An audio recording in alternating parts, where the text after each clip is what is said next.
Please আমাকে ছেড়ে দেন, নাহলে আমি সমাজে মুখ দেখাতে পারবো না। প্লিজ আমাকে এভাবে নষ্ট করবেন না। আপনার দুটো পায়ে পড়ি, তো আমার ইজ্জতটা আমাকে ভিক্ষা দেন। আমাকে এভাবে নষ্ট করবেন না প্লিজ। তুই যত টাকায় চাইবি আমি তত টাকাই তোকে দেবো। তোর ফিগারটা হেব্বি রে, তোকে ছেড়ে দিতে ইচ্ছা করতেছে না। কথাটা বলে উনি আবার ওনার কাজে মনোযোগ দিলেন, আর এদিকে আমি ব্যথায় কুঁকড়ে উঠতেছি, আর সহ্য করতে না পেরে কান্না শুরু করে দিলাম। কিন্তু আমার কান্না ওনার কান অব্দি পৌঁছাচ্ছে না। উনি আমাকে বুক করেই যাচ্ছে। মানুষ তো আর ইচ্ছে করে সতীত্ব হারায় না, বাধ্য হয়ে সতীত্ব হারাতে হয়েছে আজকে আমাকে। এই নিষ্ঠুর পৃথিবী কত কিছুই না শেখাবে আমাকে। আমি কখনো কল্পনা করতে পারিনি যে সামান্য কয়েকটা টাকার জন্য নিজের সবচেয়ে মূল্যবান সম্পদ ইজ্জত বিক্রি করে দেব। আমি বারবার ব্যথায় কুঁকড়ে উঠেছি, আর তিনি মজা নিচ্ছে। কি বাস্তবতা! আরে, আমি এসব কথা কেন বলতেছি? তিনি তো আমাকে টাকা দিয়ে কিনে নিয়েছেন। আমি কষ্ট পাই আর যাই পাই, ব্যথা পাই বা মরে যাই, তাতে ওনার তো কিছু যায় আসে না। কিছুক্ষণ পরে উনি আমাকে ছেড়ে দিয়ে এক সাইডে শুয়ে পড়লেন। আমি ব্যথায় নড়তে পারছি না, আর কি করব ভেবে পাচ্ছি না, শুয়েই কান্না করে যাচ্ছি। এই মেয়ে, কান্না করতে হবে না, হোটেল ছেড়ে দিতে হবে আমাদের। টাকা দিয়ে নিয়েছি 2 ঘন্টার জন্য, 2 ঘন্টা শেষ হতে আর বেশিক্ষণ দেরি নেই, তাই তাড়াতাড়ি রেডি হয়ে নে।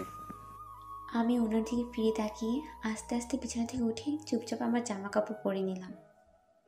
ঠিক মতন দাঁড়াতে পারছি না। তোকে এইরকম দেখাচ্ছে কিসের জন্য? ন্যাকামি করতেছিস আমার সামনে? এই ব্যবসা করিস আর এখন আমাকে দেখাচ্ছিস যে তুই আজকে নতুন, তাই না? তার কথাগুলো কলিজায় আঘাত করতেছে, কিন্তু কোনো প্রত্যুত্তর দিচ্ছি না। এখানে আমি কি করব? যেহেতু ওনার কাছে আমি টাকা দিয়ে বিক্রি হয়েছি, ওনার যা ইচ্ছা তাই বলতে পারে। আমি ওনার কথা তোয়াক্কা না করে হাঁটতে ধরলাম, কিন্তু হাঁটতে পারতেছি না। পরিচিতি নিলেই উনি আমার একটা হাত ধরে ফেললেন। তুই কি সত্যি আজকে নতুন, নাকি আমার সামনে নাটক করতেছিস? আমি টাকার জন্য আমার দেহ বিক্রি করতে বাধ্য হয়েছি, তা না হলে আমি কখনোই দেহ বিক্রি করতাম না। কি আজব কথা বলতেছেন আপনি? টাকার জন্য এখন কেউ দেহ বিক্রি করে? একটু আমার যায় আপনাকে বসে দেখেন তো, যে আমি কেন টাকার জন্য দেহ বিক্রি করতে বাধ্য হয়েছি। তার মানে আমার ভিতরে কি পরিমাণে একটা জ্বালা, আর আমার কষ্টগুলো কি পরিমাণ। আচ্ছা চলেন তাহলে আমি আপনাকে আপনার বাসায় নামিয়ে দিয়ে আসতেছি। আপনি আমাকে আগে জানাবেন না যে আপনি শুধু টাকার জন্য দেহ বিক্রি করতেছেন, ব্যবসা করেন না? বললে কি হতো?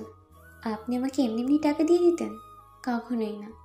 এখনকার সমাজে মানুষ এইরকম না। হয়তো দিয়ে দিতাম, কিন্তু সব ধারণা সব সময় সত্যি হয় না, এটাও বাস্তব। তারপর ওনার সাথে আর কোনো কথা বললাম না। অযথা একটা অচেনা মানুষের সাথে এত যুক্তিতর্ক দেখানোর কি দরকার? উনি যেটা করেছে, টাকা তো দিয়েছে, আমার পেটে আহার তো আমি করতে পারবো। এখন না দেহটাই বিক্রি করলাম, সমাজের লোককে তো চিনতে পারলাম। এই নিষ্ঠুর সমাজ মানুষকে কতই না অবহেলা করতে পারে। উনি ওনার গাড়িতে করে আমার বাসার সামনের গুলিতে আমাকে নামিয়ে দিলেন। আমি এখান থেকে একা কিভাবে যাব ভেবে পাচ্ছি না। বারবার পরিচিতি নিলেও আবার উঠে দাঁড়িয়েছি। হঠাৎ করে পিছন থেকে আমাকে কে যেন জড়িয়ে ধরলেন।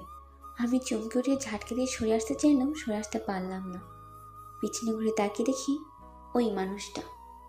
আপনি না চলে গিয়েছিলেন, তাহলে এখন এখানে আছেন যে? চলে তো গিয়েছিলাম, কিন্তু আপনার অবস্থা দেখে আবার ফিরে আসতে বাধ্য হলাম। আপনাকে আপনার বাসার সামনে রেখে আসি। থাক, এত উদাহরণ দেখাতে হবে না। আপনি আপনার মতন থাকেন, আমাকে আমার মতন থাকতে দেন। আমি এখান থেকে যেতেই পারবো। অনেক দয়া দেখেছেন, আর না। আমি যদি আপনাকে এই সাহায্যটুকু না করি তাহলে মনে হচ্ছে আপনি আজকে সারা রাত, মানে বাকি রাতটুকু যে আছে সেই রাতটুকু লেগে যাবে আপনার বাসায় পৌঁছে যেতে। তাই আমার সাহায্য নেন, ভালো হবে। আপনাকে এই গলির মানুষ দেখলে আপনাকে নিয়ে অনেক হাসি ঠাট্টা করবে, তাই আপনি এখান থেকে চলে যান, আমি যেতে পারবো। কিন্তু উনি আমার কথা না শুনে শক্ত করে জড়িয়ে ধরলেন। আমি বেশি হাঁটতে পারতেছি না দেখে উনি আমাকে সোজা কোলে তুলে নিলেন। ওনার এরকম আচরণ দেখে আমি অবাক হয়ে গেলাম। ওনাকে ইচ্ছা মতন কয়েকটা বকা দিলাম, কিন্তু তারপর উনি সব বকা হেসে উড়িয়ে দিলেন। আমাকে কোলে করে নিয়ে যাচ্ছে, আমি অবাক। তাই আমি আর কিছু বললাম না, চুপচাপ থাকলাম। উনি আমার বাসা কোর্স করে যাচ্ছে, আমি ওনাকে দাঁড় করিয়ে দিলাম। এটাই আমার বাসা, এখানে আমাকে নামিয়ে দিলেই চলবে। এই নিন, এই ওষুধগুলো খাবেন, তাহলে আর ব্যথা থাকবে না। আর আপনি যে এত বোকা, আগে আমি জানতাম না। এইগুলো আবার কিসের ওষুধ? আমি আপনার থেকে কোনো ওষুধ নিচ্ছি না। অনেক দয়া দেখিয়েছেন, এবার এখান থেকে যান প্লিজ। আমার কথাগুলো না শুনলে কিন্তু বড় ধরনের বিপদে ফেলে দেবো আপনাকে। আর আমার কথা শুনলে কোনো বিপদে পড়বেন না। কথাটা মাথায় রাখবেন, ওষুধগুলো নেন আর খাবেন ঠিক মতো, না হলে কিন্তু। কথা শুনে চুপচাপ ওনার হাত থেকে ওষুধ নিয়ে বাসায় চলে আসলাম। এখানে থাকা ঠিক হবে না, একটা অঘটন ঘটিয়ে ফেলেছি। আর এখন যদি গলির মানুষ আমাকে এই অফিসের মানুষের হাতে দেখে, তাহলে আমার রুম থেকে আর বের হতে হবে না। তাই তাড়াতাড়ি রুমের ভিতর চলে আসলাম। রুমের ভিতর চলে এসে জানা দিয়ে ওকে মেরে দেখলাম উনি চলে যাচ্ছে। আজকে কেন যে এইরকম করতে গেলাম, না হয় আমার ব্রেকআপ হয়ে গেছে, তার জন্য একটা মেয়েকে নষ্ট করে ফেললাম। আজকে আমি নিজের রাগের বশে এই টাকা মানুষকে যে কত কিছু শিখিয়ে দেয়, আজকে শুধু টাকার জন্য ব্রেকআপ হয়ে গেল আমার। আসলে সব মেয়েকে একে পাল্লায় মাপা ভুল হয়ে যাবে, কারণ কেউ কোটি টাকার লোভে আমার জীবনটা নিয়ে খেলা করলো, আর কেউ টাকার জন্য আমার কাছে তার দেহটাই বিক্রি করে দিল। তাকে তো আমি মন থেকে ভালোবেসেছিলাম, তাহলে সে কেন আমাকে এরকমভাবে ধোঁকা দিল? আরে শালি, তোর যদি টাকাই দরকার ছিল তাহলে কেন আমার মনটা নিয়ে খেলা করলি? পুতুলের মতো খেলা করলি, আমার সব শেষে রাস্তায় ছুঁড়ে ফেলে দিলি, তারপর চলে গেলি। কথাগুলো ভাবতে ভাবতে হেলে দুলে হাঁটতেছি, আর মদের বোতলটা পকেট থেকে বের খাইতেছি। হেলে দুলে গাড়ির এখানে এসে গাড়িতে বসলাম, বসে বাসায় চলে আসলাম। রাত্রে ওষুধটা খেয়ে ঘুমিয়ে পড়েছিলাম। কখন যে ঘুম ধরেছিল নিজেও জানি না, কিন্তু সকালে যখন ঘুম ভাঙলো তখন উঠে দেখি আমি স্বাভাবিক। আমার শরীরে কোনো প্রকার ব্যথা নেই। ওনাকে মনে মনে ধন্যবাদ দিলাম। আমি তাড়াতাড়ি করে বাইরে চলে আসলাম। ফার্মেসিতে এসে আমার বোনের জন্য ওষুধ কিনে নিলাম, আর ভালো ভালো কিছু ফলমূল কিনে নিলাম। গ্রাম থেকে শহরে আসার পর আমার বোনটা ভালো কিছু খায়নি। তাড়াতাড়ি করে নিয়ে বাসায় চলে আসলাম। এসে দেখি আমার বোনটা এখনও শুয়ে আছে। দেখতে কেমন জানি লাগতেছে। আমি গিয়ে তার পাশে বসে পড়লাম। তার মাথায় হাত বুলিয়ে দিতে দিতে আস্তে আস্তে ডাকতে লাগলাম। হঠাৎ সে আমার দিকে তাকিয়ে আছে ছল ছল চোখে। আপুরে, আমি কি বাঁচতে পারবো? তুই বৃথায় চেষ্টা করছিস আমার জন্য। আমার কলেজের টুকরা বোনের মুখ থেকে এরকম কথা শুনে আমার ভিতরটা দুমড়ে মুচড়ে উঠল। কি বলতেছে? আমি তাকে বাঁচানোর জন্য এত চেষ্টা করতেছি, আর সে বাঁচবার ইচ্ছাটুকু হারিয়ে ফেলেছে। তোর কিচ্ছু হতে দেব না আমি। এই দেখ, তোর জন্য ওষুধ নিয়েছি, আরও কত কিছু নিয়ে এসেছি। সেগুলো খেয়ে ওষুধ খেয়ে নে, দেখবি তুই সুস্থ হয়ে যাবি। তোর কিচ্ছু হবে না, আমি তোর কিচ্ছু হতে দেব না। তুই অযথাই কষ্ট করছিস আমার জন্য। দেখ, আমি তো মরেই যাব। তুই নিজের দিকটা দেখ। দেখ, আরেক বছর তুই এরকম অলক্ষণে কথা বলিস, তাহলে কিন্তু আমি তোকে আছাড় মারবো, তোর অসুস্থতা দেখবো না। চুপচাপ ফলগুলো খেয়ে ওষুধ খেয়ে নে। দীর্ঘ শ্বাস নিয়ে নিলাম একটা। সঠিক সময়ে যদি টাকাগুলো হাতে পাইতাম, তাহলে আজকে আমার বোনটা এতটা অসুস্থ হতো না। হায় রে মানুষ, কত কিনা করেছি টাকার জন্য, কতই না অপমান সহ্য করেছি। তারপরও কেউ টাকাটা দিল না, শেষ পর্যন্ত নিজের দেহটা বিক্রি করে দিতে হলো। হায় রে সমাজ, হায় রে সমাজের মানুষ। তারপর আমার বোনকে ওষুধ খাইয়ে দিয়ে আমি বাসা থেকে বেরিয়ে যাব কাজের সন্ধানে। কত টাকা এনেছি, এই টাকা দিয়ে তো 10 দিনও চলবে না। তারপর তো আবার টাকার দরকার হবে। তার থেকে এখনই কাজ খুঁজি, 1 সপ্তাহের মধ্যে তো একটা কাজ পেয়ে যাব। আমার বোনকে বলে আমি বেরিয়ে পড়লাম। রাস্তায় বেরিয়ে এক সাইড দিয়ে হেঁটে যাচ্ছি। পাশের গলিতে গিয়ে কাজের সন্ধান করব। রাস্তার দুপাশে মানুষগুলো কীরকম কুনজরে তাকিয়ে আছে।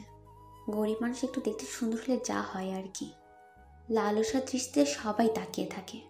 এটাই বাস্তবতা। গরিবদের সুন্দর হতে নেই, তাহলে যত সমস্যায় পড়তে হয় তাদের। নিজেকে যতটা পারি ঢেকে রেখেছি। ঢেকেরও কি হবে, দেহটাই তো বিক্রি করে দিয়েছি। এখন উপরটা ফিটফাট দেখে লাভ কি? হঠাৎ করে মনে হলো পিছন থেকে কেউ আমাকে ফলো করতেছে। পিছনে তাকিয়ে দেখি তেমন কেউ নেই যে আমাকে ফলো করবে। আবার হাঁটতে ধরলাম। আমার মনে হচ্ছে আমাকে পিছন থেকে কেউ ফলো করতেছে। পিছনে তাকিয়ে দেখি কেউ নেই, তাই এবার জোরে জোরে হাঁটতে লাগলাম। কিন্তু সামনে যাকে দেখতে পেলাম, আমি তো পুরাই অবাক। কি করব ভেবে পাচ্ছি। আপনার দেহটাকে বিক্রি করবেন? ওনার মুখ থেকে এরকম কথা শুনে আমি থতমত খেয়ে গেলাম। কি উত্তর দিব? আর উনি কি আবল তাবল কথা বলতেছে আমাকে। কি হলো, এইভাবে চুপ হয়ে গেলেন যে? আমার প্রশ্নের উত্তর দিচ্ছে না কেন? আপনি কি টাকার জন্য আপনার দেহ আবারও বিক্রি করবেন? কেন, কিনবেন বুঝি? আগে আমার প্রশ্নের উত্তরটা দেন। টাকার জন্য কি আপনি আবারও দেহ বিক্রি করবেন? সেটা ভবিষ্যতে ভাগ্যই বলে দিবে কি করব। চলেন, আজকে আপনাকে আমি একটা জায়গায় নিয়ে যাব, দেখবেন যে আপনার মন ঠিক হয়ে যাবে। আমি বড়লোকের দুলানি না যে আপনি আমাকে ঘুরতে নিয়ে যেতে চাইলেই আমি চলে যাব আপনার সাথে। আমাকে কাজের সন্ধানে যাইতে হবে এখন। সারাদিনে হয়তো 500 টাকার কাজ করবেন আপনি, আমি আপনাকে 1000 টাকা দিব। তাও আপনি আমার সাথে চলেন। দেখেন, এটা ঠিক না। আপনি আমাকে টাকার বিনিময়ে ভোগ করেছেন, আর আপনার সাথে শুধু আমার 2 ঘন্টার সম্পর্ক ছিল, আর টাকার কন্ট্রাক্ট ছিল শুধু 2 ঘন্টার জন্য, তাই না? তারপর তো আমি আপনার কথা শুনতে বাধ্য না। হ্যাঁ, সেটা ঠিক। আমি সেটা জানি যে আপনি শুধু 2 ঘন্টার জন্য আমার কথা শুনেছিলেন, কারণ আপনি 2 ঘন্টার জন্য আমার কাছে টাকা বিক্রেছিলেন। কিন্তু এখন মানবতার খাতিরে চলুন। মানুষের তো বেশি মানবতার খাতির দেখালে মানুষ শুধু মন্দ চিন্তায় সবসময় মগ্ন থাকে, তাই মানবতার খাতির দেখানো বন্ধ করে দিয়েছি। আরে এত কথা বলতেছি কিসের জন্য আপনার সাথে? আপনাকে আমার সাথে যেতে বলেছে, আপনি যাবেন, শেষ। আমি যেতে পারবো না, আপনি চলে যান। আমি কাজের সন্ধানে বেরিয়েছি, আমাকে কাজ করতে হবে। আপনার মতো আমি বড় লোকের ছেলে না যে ঘুরে বেড়ালেই আমার পকেটে টাকা থাকবে। এখন যদি আপনি আমার সাথে না যান, তাহলে আমি এখানে সিন ক্রিয়েট করব। ভেবে দেখেন কি করবেন, যাবেন নাকি এখানে অন্য কিছু করব। কোনো কিছু উপায় না পেয়ে এক প্রকার বাধ্য হয়ে ওনার গাড়িতে উঠে বসলাম। উনি গাড়ি চালাচ্ছে, আমি শুধু বিড়বিড় করতেছি আর ওনাকে ইচ্ছা মতন গালি দিচ্ছি মনে মনে। ইতর, বান্দর, কুত্তা, শিয়াল, হাতি, গরু, সাদা চিকা ও ঘটার বংশধর কথাকার, আমাকে জোর দেখানো হচ্ছে, তাই না? কি ভুল করেছিলাম এরকম একটা খাটাস লোকের সঙ্গে কন্ট্রাক্ট করে? অনেক গালি দিয়েছেন আজকে, অন্য দিনের জন্য কিছু জমা রাখেন, না হলে আজকে তো সবকিছু শেষ করে ফেলতেছেন। আজব তো, উনি কি করে বুঝলেন যে আমি ওনাকে গালি দিচ্ছি? আর কোনো কিছু বিড়বিড় না করে চুপ করে বসে রইলাম। হঠাৎ করে বুঝতে পারলাম গাড়িটা শহর থেকে একটু দূরে চলে এসেছে। এবার আমার মনে ভয় লাগা শুরু হয়ে গেল, উনি আবার আমার কোনো ক্ষতি করবেন না তো? এভাবে নির্জন জায়গায় নিয়ে যাচ্ছে আমাকে। হঠাৎ করে একটা নির্জন জায়গায় গাড়িটা দাঁড় করালেন। তারপর উনি গাড়ি থেকে নেমে আমাকে কিছু না বলে হাঁটা শুরু করে দিলেন। আজব ব্যাপার, আমাকে টেনাচুর করে এনে এখন আমাকেই পাত্তা দিচ্ছে না, ব্যাপার কি? আমি গাড়ি থেকে নেমে ওনার পিছে পিছে যেতে লাগলাম। এটা কি ধরনের অসভ্যতামি? আপনি আমাকে এখানে কিসের জন্য নিয়ে আসলেন? আমাকে শহরে নিয়ে চলুন। এইটা আমার একটা প্রিয় জায়গা, যেখানে বসে আমার মনের মানুষের সাথে কত সুখ দুঃখের কথা বলতাম, কিন্তু সে আমাকে ধোকা দিয়ে চলে গেল। আমি ওনার কথা শুনে কিছুক্ষণের জন্য নিস্তব্ধ হয়ে দাঁড়িয়ে রইলাম। ওনার যদি গার্লফ্রেন্ড থেকে থাকে তাহলে উনি আমাকে টাকার জন্য কিসের জন্য কিনে নিলেন? আসলে ছেলেদের মন কখন কি করে বসে, মেয়েদেরকে ধোকা দিতে বেশি মজা পায় তারা। আপনার গার্লফ্রেন্ড যদি জানতে পারে যে আপনি মেয়েদের দেহ ভোগ করেন টাকার বিনিময়ে, তখন তো সে আপনাকে ছেড়ে চলে যাবে, তাই না? ছেড়ে চলে যাবে না, অলরেডি চলে গিয়েছে। মেয়েটার টাকাকে ভালোবাসত, আমার মনটাকে না। দুঃখের বিষয়। তাহলে আপনি আমাকে এইখানে নিয়ে আসলেন কিসের জন্য? আমাকে বাসায় রেখে আসুন। এখানে এসেছেন পরিবেশটা উপভোগ করুন, আর আমার একা এখানে আসতে একদম ভালো লাগে না, তাই আপনাকে সঙ্গে করে নিয়ে আসলাম। আসলে আমি বুঝতে পারতেছি না আপনার উদ্দেশ্য কি? উদ্দেশ্যটা হলো এইখানে আমি আপনাকে আবার ভোগ করব, তাই। কি বলতেছেন? না না, প্লিজ না, আমার খুব ব্যথা লাগে। প্লিজ আপনি এরকম কিছু করবেন না, আমি এসব আর করবো না। এখনো আমার পর্যাপ্ত পরিমাণ বয়স হয়নি। আরে রিল্যাক্স, আমি জাস্ট মজা করতেছিলাম।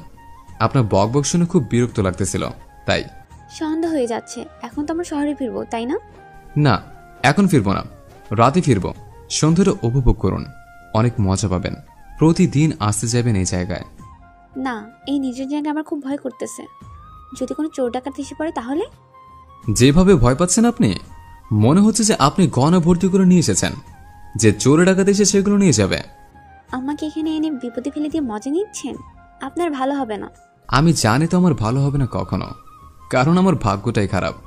আপনার মতো খাটার সাথে কিসের জন্য যে পরিচয় হয়ে গেল বুঝতে পারতেছি না। আমাকে প্লিজ নিয়ে চলুন শহরের ভিতরে। ওনার সাথে কথা বলতে আরও কিছু সময় কেটে গেল। হঠাৎ করে আমার বোনের কথা মনে পড়লো, আর তখনই আমার ভিতর ভেঙে যেতে লাগলো। আমার বোন বাসায় একা, আর আমি এখানে এসে ওনার সাথে। না না, প্লিজ আপনি আমাকে নিয়ে চলুন। আমার অসুস্থ বোন একা বাসায়, রাত হয়ে গেছে, আমার জন্য টেনশন করতেছে হয়তো। আপনার বোনের কি হয়েছে যে অসুস্থ? আরে আপনি আমাকে নিয়ে যাবেন প্লিজ, আমার খুব খারাপ লাগতেছে। আমার বোনের কথা এতক্ষণ স্মরণ ছিল না আমার। প্লিজ আমাকে নিয়ে চলুন, আপনাকে অন্য একদিন বলবে এই ঘটনা। তারপর উনি আমার কাকুতি মিনতি দেখে আমাকে নিয়ে শহরের উদ্দেশ্যে রওনা দিলেন, আর খুব দ্রুত গাড়ি চালিয়ে আমাকে আমার গলিতে নামিয়ে উনি চলে যেতে নিলেন। আমি বাসে চলে আসতেছি, হঠাৎ করে দেখি গাড়িটা থামিয়ে নেমে আবার চলে আসলেন আমার সাথে। আপনি আবার এখানে আসলেন, বাসায় যাবেন না? আপনার বোনকে দেখব, তারপর বাসায় যাব। না প্লিজ, আপনি বাসায় চলে যান। এখন যদি এই অবস্থায় আপনাকে আমার সাথে দেখে তাহলে মানুষ নানা ধরনের কথা বলবে। সমস্যা নেই, আমি সবকিছু মেনটেন করে নিতে পারবো, কেউ কোনো কিছু বলবে না। আপনি চলেন তো। না, আমি আপনাকে ভিতর নিয়ে যেতে পারবো না, আপনি এখান থেকে চলে যান। বলছি না কেউ কিছু বলবে না, আপনি চলেন। আসলে মানুষের সাথে একটু ভালো ব্যবহার করলে যেটা হয় আর কি। মাথায় চড়ে যাচ্ছেন কিন্তু আপনি। বলছি না আপনি এখান থেকে চলে যান। আপনি কি সিরিয়াসলি বলতেছেন আমি কি চলে যাব? হ্যাঁ, আমি সিরিয়াসলি বলতেছি আপনি এখান থেকে চলে যান। আপনার জন্য আমি নানান লোকের নানান কথা শুনতে পারবো না। আচ্ছা, আমি চলে যাচ্ছি। যেহেতু আপনার সমস্যা হবে, আপনার সাথে সমস্যা না হয়, তার জন্য তো আমাকে এখান থেকে চলে যেতে হবে। তারপর মেয়েটাকে আর কোনো কথা বললাম না, সোজা মাথা নিচু করে চলে আসলাম। গাড়িটা নিয়ে বাসার উদ্দেশ্যে রওনা দিলাম। যেখানে ভালোবাসার মানুষ এইভাবে ধোকা দিতে পারে, সেখানে তো একটা অপরিচিত মেয়ে, তাও আবার আমি তার দেহ ভোগ করেছে টাকার বিনিময়ে। সে তো আমাকে খারাপ কথা শোনাতে পারে। আমি বুঝতেছি না, মেয়েটা বারবার আমাকে না করার পরেও আমি কেন যে মেয়েটার পেছনে পড়ে আছে নিজেও জানি না। মেয়েটার মুখ দেখলে কেন যেন আমি সবকিছু ভুলে যাই। সোজা বাসার ভেতরে প্রবেশ করে নিজের রুমে চলে আসলাম। বাসায় আপাতত কেউ নেই, আমি আর আমার আম্মু। আম্মু হয়তো বা আম্মুর কাছে ব্যস্ত, তাই আম্মুর সাথে কোনো কথা না বলে রুম এসে দরজাটা বন্ধ করে দিয়ে নিঃশব্দে বালিশে মাথা গুঁজে দিয়ে কিছুক্ষণ কান্না করলাম। আর অতীতটাকে একটু নাড়াচাড়া দিয়ে মুছে ফেলার চেষ্টা করলাম। বারবার সেই বেঈমানটার কথা মনে পড়ে যাচ্ছে, আর তার সে হাসি মাখা মুখখানা, আর তার সাথে খুনছুটি দুষ্টমিগুলোর কথা খুব মনে পড়ে যাচ্ছে। খুব কষ্ট হচ্ছে। কান্নাটার জন্য আজকে বাদ মানতেছে না, চোখটাও বেইমানি করতেছে। অন্য একটা মেয়ের জন্য নিজের চোখ থেকে পানি পড়তেছে আজকে। আমি বাসার ভিতর প্রবেশ করে প্রথমে আমার বোনের রুমে চলে আসলাম। এসে দেখে আমার বোন ঘুমিয়ে আছে। আমি তার মাথার পাশে গিয়ে বসে পড়লাম এবং তার মাথায় হাত বুলিয়ে দিলাম। তারপর আমার রুমে এসে ফ্রেশ হয়ে নাস্তা তৈরি করে নিলাম, আর আমার বোনের জন্য একটু সুপ নিয়ে নিলাম। সেগুলো নিয়ে আমার বোনের রুমে চলে আসলাম। আবার আমি আমার বোনের রুমে গিয়ে দেখি আমার বোনটা চোখ মিলিয়ে তাকিয়ে আছে, আর তার চোখে নোনা জল গড়িয়ে পড়তেছে। আমাকে দেখার সাথে সাথে আমার বোনের চোখ থেকে নোনা জল আরো বেশি গড়িয়ে পড়তে লাগলো। কিরে পাগলি, কান্না করছিস কিসের জন্য? আমি তো চলে এসেছি, কাজে গিয়েছিলাম, তাই একটু লেট হয়ে গেল। একটু না, অনেকটা লেট হয়ে গিয়েছে। জানিস আমি কত টেনশনে ছিলাম। আর কখনো এত লেট করে বাসে ফিরবো না, প্রমিস। প্রমিস করতে হবে না, তুই কাজ করিস আর কত কি করিস, আমাকে দেখাশোনাও করিস। একটু লেট হতেই পারে, কিন্তু আমাকে বলিস না। বেশি কথা বলতে হবে না, তাহলে আবার মাথা ব্যথা করবে। এখনই স্যুপটা খেয়ে ওষুধগুলো খেয়ে নিয়ে আমি রাতের জন্য খাওয়া তৈরি করি। তারপর আমি আস্তে আস্তে আমার বোনকে স্যুপ খাইয়ে দিয়ে ওষুধ খাইয়ে দিয়ে রুম থেকে বেরিয়ে পড়লাম, তাকে শুয়ে থাকতে বলে। মানুষটার কথা মনে পড়তে খুব খারাপ লাগা শুরু করে দিল। কেন যে এরকমভাবে খারাপ ব্যবহার করলাম? তাকে বুঝিয়ে বললেই চলে যেত, কিন্তু খারাপ ব্যবহার করাটা একদমই ঠিক হয়নি। কিন্তু মানুষকে আবার বেশি মানবতা দেখাতে উল্টাপাল্টা করতে চায়, তাই আর কাউকে বিশ্বাস করতে পারি না।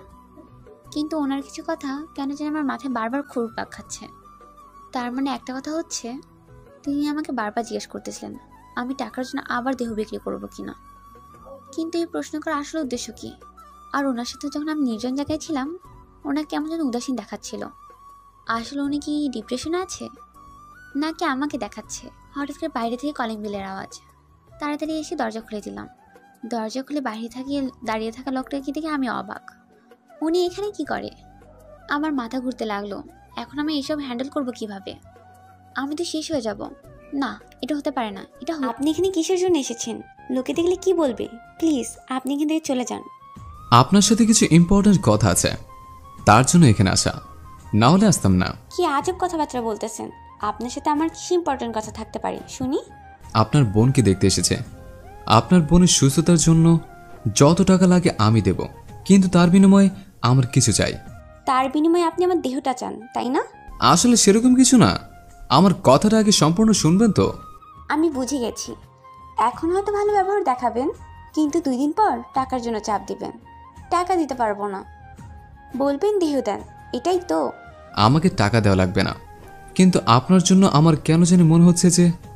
আপনার মতলবটা কি? আপনার উদ্দেশ্যগুলো আমি জানতে চাচ্ছি। আপনি কি উদ্দেশ্য নিয়ে আমার বাসায় এসেছেন, আর আমাকে কেন সাহায্য করতে চাচ্ছেন? আপনার সব প্রশ্নের উত্তর আমি পরে দেব, এখন চলেন আপনার বোনকে দেখা যাক। না, আগে আমার প্রশ্নের উত্তরগুলো দেন, তারপর আমার বোনকে দেখবেন। আগে আমার প্রশ্নের উত্তর দেন। কিন্তু উনি আমার কথার পাত্তা নিয়ে দিয়ে আমাকে সরিয়ে দিয়ে উনি আমার বাসায় প্রবেশ করে নিলেন। আমি ওনার ব্যবহার দেখে অবাক হয়ে গেলাম। উনি আসলে করতে চাচ্ছিটা কি, আর কেন উনি আমার সাথে এরকম করছে? উনি তো একটা অপরিচিত মানুষ। ওনার সাথে পরিচয় হওয়াটাই আমার ভুল হয়ে গেছে। কেন যে তার সাথে পরিচিত হতে গেলাম? কি আর করব, ভাগ্যে যেটা ছিল সেটাই হবে এখন। তারপর আমি আমার রুমে গিয়ে দেখি উনি আমার বোনের সাথে কথা বলতেছে। আমি পাশে গিয়ে দাঁড়িয়ে পড়লাম। আপনার ছোট বোনের সাথে কথা বলা শেষ। আপনার ছোট বোন রাজি। এখন যদি আপনি রাজি থাকেন তাহলে কালকে আমি ঢাকা হসপিটালে নিয়ে যাব তানহাকে। আপনি যদি আমাদেরকে এভাবে দয়া না দেখান তাহলে আমি খুশি হব। আমি কোনো প্রকার দয়া দেখাচ্ছি না, আমি শুধু সাহায্য করার চেষ্টা করতেছি, এর থেকে অন্য কিছুই না। আর আমাকে নিয়ে আপনার মনে কি আছে আর আপনি কি ভাবতেছেন আমি জানি না। আচ্ছা, আমি রাজি। আমার বোন যদি সুস্থ হয়ে এই পৃথিবীতে বেঁচে থাকতে পারে তাহলে আমি কেন রাজি হব না? আপনাকে অসংখ্য ধন্যবাদ যে আপনি বুদ্ধিমত্তার পরিচয় দিয়েছেন, কারণ আপনার দিকটা না ভেবে আপনার বোনের দিকটাই ভেবেছেন। আচ্ছা, আপনি আমার বোনের সাথে গল্প করুন, আমি আপনার জন্য কিছু নাস্তা রেডি করে নিয়ে আসছি। আম্মুকে না বলে চলে এসেছে। আম্মু টেনশন করবে আমাকে নিয়ে। আমি এখন বাসে যাচ্ছি, অন্য একদিন। আমি যেটা বলছি সেটাই, আর কোনো কথা শুনতে চাচ্ছি না। আপনি এখানে বসে গল্প করুন, আমি আপনার জন্য খুব তাড়াতাড়ি নাস্তা রেডি করে নিয়ে আসছি। তারপর ওনাকে কোনো কিছু বলতে না দিয়ে আমি তাড়াতাড়ি রুম থেকে বেরিয়ে পড়লাম, কারণ ওনাকে দেখলাম যে ওনার মুখে টেনশনের ছাপ পড়ে আছে। বুঝলাম না ওনাকে এত আপসেট দেখাচ্ছে কেন। বাসায় সেরকম কিছু ছিল না, যেটা ছিল সেটাই তৈরি করে তাড়াতাড়ি নিয়ে আসলাম। ওনার সামনে এসে দেখি আমার বোনের সাথে ভালোই ভাব জমিয়ে ফেলেছে। তারপর উনি নাস্তাগুলো খুব তাড়াতাড়ি শেষ করলো। বুঝলাম না ওনাকে দেখে এরকম লাগছে কিসের জন্য। আপনাকে এরকম দেখাচ্ছে কেন? আপনি কি কোনো কিছু নিয়ে চিন্তিত? সেরকম কিছু না, এখন আমাকে বাসে যেতে হবে। আপনি থাকেন, আপনার বোনকে আশ্বস্ত করেন যে সে খুব শীঘ্রই সুস্থ হয়ে যাবে, তার টেনশন করার কিছু নেই। আমি তো তাকে বারবার এই কথাটা বোঝানোর চেষ্টা করি, কিন্তু ব্যর্থ হয়ে গেছি। এখন ঘুমিয়ে পড়েছে, তাকে দেখে বোঝা যাচ্ছে তার শরীরটা অনেক দুর্বল, যেটা বলার বাইরে, তাই অল টাইম ঘুমিয়ে থাকে। অনেক চেষ্টা করেছিলাম, অনেক ডাক্তার দেখিয়েছি, কিন্তু কেউই টাকা ছাড়া চিকিৎসা করতে নারাজ। এটা শহর, এখানে সবাই টাকা চেনে, অন্য কিছু চেনে না। এখানে মানবতা বলতে কিছুই নেই। তাহলে আপনি আমাদেরকে এরকম মানবতা দেখাচ্ছেন কিসের জন্য? বললাম তো, অন্য একদিন সবকিছু ঘটনা খুলে বলবো। আজকে তাহলে আমি আসি। আচ্ছা, দেখে শুনে যাবেন, অনেক রাত হয়ে গেছে, এত রাতে না আসলেও পারতেন। এত রাতে না আসলে দিনে তো আর বাসায় ঢুকতে দিতেন না, তাই বুদ্ধি কাটিয়ে রাতে চলে এসেছে। তখনকার ব্যবহারের জন্য আমি খুবই দুঃখিত, কারণ আমি একটা মেয়ে মানুষ, আমাকে সোসাইটি মেনটেন করতে হয়। আমি তো সবকিছু ভুলে গেছি, আপনি ভুলে যান তাহলে হবে। আপনাকে অসংখ্য ধন্যবাদ আমার কথা কোনো কিছু মনে না করার জন্য। আমি তো ভেবেছিলাম মন খারাপ করেছেন, আর কখন হয়তো আমার সামনে আসবেন না। আমি যে ব্যবহার করেছি আপনার সাথে। আচ্ছা, গল্প করতে করতে অনেক রাত হয়ে গেল, এখন আমি তাহলে বাসায় যাই। আচ্ছা, গুড নাইট। আর একদম ঘুমিয়ে যাবেন, কোনো টেনশন থাকবে না, সবসময় চিন্তামুক্ত থাকার চেষ্টা করবেন, তাহলে দেখবেন শরীর ভালো থাকবে। তারপর সেখান থেকে বেরিয়ে পড়লাম বাসার উদ্দেশ্যে। বেরিয়ে দিকে রাস্তাটা একদম নির্জন হয়ে আছে, শুধু কুকুর ছাড়া কোনো মানুষ দেখা যাচ্ছে না। কুকুরগুলো আমার চারিপাশে দিয়ে হাঁটাচলা করতেছে, মনে হচ্ছে যে আমি কোনো চোর, আর এই কুকুরগুলো সিকিউরিটি গার্ড এই এলাকার। আমি আবার কুকুরকে অনেক ভয় পাই, তাই ভয়ে ভয়ে তাড়াতাড়ি গিয়ে গাড়িতে উঠে পড়লাম। গাড়ি নিয়ে তাড়াতাড়ি সেখান থেকে চলে আসলাম। আমার কি হচ্ছে আমি নিজেও বুঝতেছি না, কেন বারবার সেই মেয়েটাকে না দেখে আমি থাকতে পারি না, কেন বারবার তার কাছে ছুটে চলে যায়, কিসের জন্য? কি এমন আছে মেয়েটার মাঝে যার জন্য আমাকে এত আকর্ষণ করে তার দিকে? আমি কেন তাকে না দেখে থাকতে পারি না? কিসের জন্য এরকম হচ্ছে আমার সাথে? বাসায় এসে চুপি চুপি বাসার ভেতর প্রবেশ করে রুমে গিয়ে রুমের লাইট অফ করে দিয়ে শুয়ে পড়লাম। আর কোনো কিছু চিন্তা আসবে না, কারণ তাকে দেখে এসেছে, আর মাথায় কোনো কিছু টেনশন আসবে না। ঘুম থেকে উঠলাম, উঠে আমার বোনের রুমে এসে দেখি আমার বোন একদম শান্তশিষ্ট হয়ে ঘুমিয়ে আছে। কবে যে আমার বোনটা সুস্থ হবে, কবে যে ওর মুখে আগের হাসিটাই দেখতে পারবো, সেই অপেক্ষায় আছি। হঠাৎ করে বাসার কলিং বেলটা বেজে উঠলো। এত সকাল সকাল আবার কে আসলো? তারপর আমার বোনের রুম থেকে বেরিয়ে দরজা খুলে দিলাম। এত সকাল সকাল উনি এখানে কিভাবে সম্ভব? আমি দরজা খুলে দেওয়া মাত্রই উনি হনুমানের মতন ভিতরে প্রবেশ করলেন, আর আমি চোরের মতন করে দরজা বন্ধ করলাম, কেউ যেন দেখতে না পায়। আপনি কি সারা রাত জেগেছিলেন? এত সকাল সকাল চলে আসলেন কিভাবে? আজকে নিজেও জানি না এত সকালে কিভাবে ঘুম থেকে উঠে পড়লাম। ঘুম থেকে উঠে পড়েছে, তাই এখানে চলে আসলাম। দেরি করে আসলে তো অনেকে জেগে যাবে, তখন তো নানা লোকে নানা কথা বলবে। এখন আপনার বোনকে জাগিয়ে তোলেন, ওকে ধরে হাসপাতালে নিয়ে যাই। আমার কিছু পার্সোনাল কথা ছিল আপনার সাথে। বলেন, সমস্যা নেই, কিন্তু তাড়াতাড়ি, কারণ একটু পর তো সবাই। আসলে আপনি এত উত্তেজিত কেন আমার সাথে থাকার জন্য? আমি নিজেও জানি না কেন আবার এরকম হচ্ছে, কিন্তু আপনাকে না দেখলে থাকতে পারি না, এটাই হলো মেইন সমস্যা। আপনি কি বলতে চাচ্ছেন আমাকে একটু ক্লিয়ার করে বলুন তো। এক কথায় আপনাকে না দেখলে এখন আমি থাকতে পারি না, এটা হচ্ছে আমার মেইন সমস্যা। তার জন্য বারবার আপনার কাছে ছুটে চলে আসে। আমার মধ্যে একটা দীর্ঘবিক্রিত মেয়েকে আপনাকে ভালো লাগে? এটা ভাবতেই আমার কাছে অবাক লাগতেছে। তার থেকেও বেশি রাগ হচ্ছে। আমি নিজেও জানি না আমার কি জন্য এরকম হচ্ছে। আপনাকে না দেখে আমি কেন থাকতে পারছি না নিজেও জানি না। আপনি যেটা ভাবতেছেন সেটা আমার জন্য কখনোই পসিবল না, কখনোই না। সেটা পরে দেখা যাবে। এখন তানহাকে ডাকুন তো আপনি। আমি আর কোনো প্রকার কথা বাড়ালাম না, চুপচাপ সেখান থেকে চলে আসলাম। আমার মনে এখন অন্যরকম একটা ভাবনা চলে এসেছে। উনি কি বলতেছে এগুলো আবল তাবল কথাবার্তা? এটা তো আমার জন্য কখনোই সম্ভব না, কারণ আমি কোথায় আর উনি কোথায়, আকাশ পাতাল তফাৎ। এটা কোনোভাবে সম্ভব না। তার উপর আবার আমি ওনার কাছে টাকায় বিক্রি হয়েছিলাম। উনি হয়তো আমার দেহের মোহে পড়ে গেছে, তার জন্য হয়তো উনি এরকম পাগলামি করতেছে। যখন আমার দেহমোহ থাকবে না তখন ঠিকই উনি আমাকে ছেড়ে দিবে। তারপর আমি রান্নাঘরে গিয়ে ওনার জন্য 1 কাপ চা বানিয়ে নিয়ে এসে ওনার হাতে দিয়ে তানহার রুমে চলে গেলাম। এই যে আমার বোনটি, সকাল হয়েছে, ওঠো, আজকে তোমাকে হসপিটালে নিয়ে যাব। কয়েকবার ডাকার পর আমার বোনের ঘুম ভেঙে গেল। তারপর তখনই সে আমাকে জিজ্ঞেস করতে লাগলো, এত সকালে আজকে তুমি উঠে গেছো, ব্যাপার কি? তোমাকে তো এত সকালে উঠতে দেখি না, নাকি কাজে যাচ্ছ আজকে? আমার তো কাজ নেই, আমার এমনিতেই ঘুম ভেঙে গিয়েছে। কিন্তু একটা আজব ঘটনা ঘটে গিয়েছে। কালকে তোর সাথে যে ভাইয়াটা কথা বলে গিয়েছিল না, সে আজকে সকাল সকাল এসেছে আমাদের বাসায় তোকে হসপিটালে নিয়ে যাওয়ার জন্য। কি বলো আপু, এটা কিভাবে সম্ভব? লোকটা আমাদেরকে এত সাহায্য করছে, নাকি তোমার সাথে কিছু চলছে তার? আরে না, সেরকম কিছু না। হঠাৎ করে ওনার সাথে পরিচয়, আর আমার কথাগুলো তাকে বলেছিলাম, তার জন্য উনি আমাদের সহানুভূতি দেখাচ্ছে। আপু, কি দরকার ছিল অযথা একটা অপরিচিত মানুষের সাথে এতটা পরিচিত হওয়ার, বৃথা চেষ্টা করার? আমি আর কোনো কথা শুনতে চাচ্ছি না, এখন তুই রেডি হয়ে নে। ওহ সরি, চল আমার কাঁধে হাত রাখ, আমি তোকে রেডি করাচ্ছি। তারপর আমি আমার বোনকে রেডি করিয়ে নিলাম। আমার বোনকে ধরে বাইরে এসে আমি তো অবাক, লোকটা গেল কোথায়? তাহলে উনি কি আমাদেরকে মিথ্যা আশ্বাস দিয়েছিল? হঠাৎ করে যেটা ঘটলো তার জন্য আমরা দুজন প্রস্তুত ছিলাম না। হঠাৎ করে দেখি উনি ছোট বাচ্চাদের মতন চিল্লাতে আমার সামনে এসে উপস্থিত। কি ব্যাপার, আপনি এভাবে চিল্লাচ্ছেন কেন ছোট বাচ্চাদের মতো? আপনাদের বাসায় তো তেলাপোকা, আপনারা থাকেন কিভাবে? তাও আবার আপনার মেয়ে হয়ে। আর মেয়েদের তো তেলাপোকা দেখলে অনেক ভয় করে, তাহলে আপনারা থাকেন কিভাবে? আমরা গ্রাম থেকে এসেছি, শহরের মেয়ে না যে তেলাপোকা দেখলে ভয় পাবো। আমাদের তেলাপোকা দেখলে ভয় লাগে না। কি বলতেছেন সব? আমার তো এখনই প্রাণ বেরিয়ে যেত, এত তেলাপোকা, আমি তো ভয়ে শেষ। কি বলছেন এসব আপনি? একটা ছেলে মানুষ হয়ে তেলাপোকাকে ভয় পান? এটা তো হাস্যকর একটা বিষয়। আমি ছোটবেলা থেকে এরকম তেলাপোকাকে অনেক ভয় পাই। আম্মু আমাকে এই নিয়ে কত পোকা দিয়েছে, কিন্তু কি জানি তেলাপোকা দেখলে আমার কেন জানি ভয় লাগে। আমাকে বলেছেন অন্য কাউকে বলবেন না, তাহলে আপনাকে নিয়ে সবাই হাসি ঠাট্টা করবে। তার কারণ আপনি একটা ছেলে মানুষের সামান্য তেলাপোকাকে ভয় পান। আপনি বলতেছেন সামান্য তেলাপোকা? তার গাটা দেখেছেন কিরকম, আর তার গায়ে কতগুলো আড়া, আমার তো দেখলেই কেমন জানি লাগে। আচ্ছা চলেন তাহলে, আমরা তো ভেবেছিলাম আপনি ভয়ে এখান থেকে চলে গিয়েছেন, কিন্তু এখন দেখছি উল্টোটা, আপনি তেলাপোকাকে ভয় পেয়ে এদিক ওদিক ছোটাছুটি করছেন। ও আচ্ছা, তানহাকে তাহলে রেডি করে নিয়ে এসেছেন। এখন চলুন যাওয়া যাক। তারপর আমি আর আমার সেই প্রিয় মুখখানা আর তার ছোট বোনটাকে নিয়ে বেরিয়ে পড়লাম হসপিটালের উদ্দেশ্যে। ভাগ্য ভালো কেউ দেখতে পায়নি, কারণ আমরা অনেক সকালে বের হয়েছে। সকালে তো বের হলাম, কিন্তু এখন টেনশন হচ্ছে গাড়ি পাবো কোথায়। আমি তো গাড়ি নিয়ে আসিনি, অনেক কষ্টে একটা গাড়ি ম্যানেজ করলাম।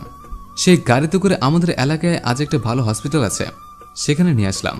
এই সুযোগে যাতে করে আমি আমার প্রিয় মানুষটাকে সবসময় দেখতে পারি, যাতে করে অনেক দূরে যেতে না হয়, তাই কাছাকাছি নিয়ে আসলাম। বুদ্ধিটা কেমন হয়েছে জানাবেন।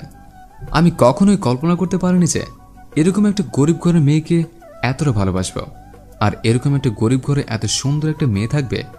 আল্লাহ তাআলা কি না করতে পারে। ভাগ্যে কখন কি লেখা থাকে কেউ জানে না। আমার ভাগ্যে কি ছিল আর কি হয়ে গেল, আমি তো নিজেও মাঝে মাঝে কল্পনা করি আর কান্না করি। কেন সে এসেছিল আমার জীবনে? এরকম একটা যদি মেয়ে আসতো আমার জীবনে, তাহলে আমার জীবনটা একদম পাল্টে যেত। সেই তখন থেকে দেখছি যে আপনি চুপচাপ হয়ে আছেন, ব্যাপার কি? আপনাকে তো সচরাচর এত চুপচাপ দেখা যায় না। কোনো কিছু না, এমনিতে চুপ হয়ে আছে। বেশি বকবক করলে তো আপনার সহ্য হয় না, তাই। ও আচ্ছা, তাহলে এই ব্যাপার। আমাকে তো বললেন না, আপনি আমাকে কোথায় নিয়ে আসলেন? এই জায়গাটা তো আমি চিনি না।